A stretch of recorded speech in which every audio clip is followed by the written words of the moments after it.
ભગવાને કે જ્ઞાકાર અવસ્થામાં એટલે કે જ્ઞેયોના બે પ્રકારના જ્ઞેયોના પ્રતિભાસ થાય છે એવી એક અવસ્થા.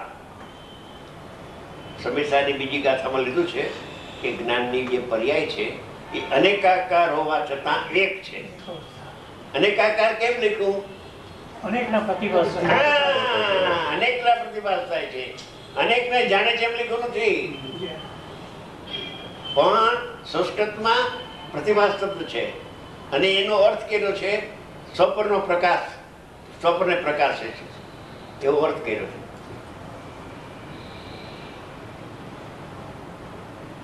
શબ્દ છે સંસ્કૃતમાં. અહીં તો જેની નજરથી જોતા હોય ને અમે કે સ્વપ્નનો પ્રકાશ, સ્વપ્ન પ્રકાશે છે, સ્વપ્નને પ્રકાશે છે. લાય તો ખરો સંસ્કૃતમાં લખ્યું છે કે સ્વપ્નનો પ્રતિભાસ, અવભાષણ, સ્વપ્નનું અવભાષણ એમ લખ્યું છે. અવભાષણ કયો, પ્રતિભાષણ કયો છે, જલ કે છે એમ કયો, બધી એક જ વાત. એનો અર્થ જણાય છે એમ ન થાય. ના થાય, થાય કોઈ દી?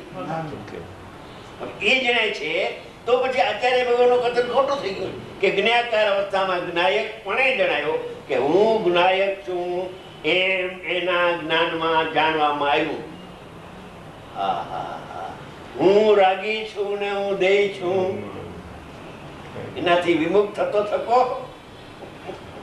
થોડીક વાર લાગે ને એટલે થતો થકો બહુ અલ્પ સમય છે, ઘણા અલ્પ સમય છે, સેકન્ડ થી ઓછા કાળમાં.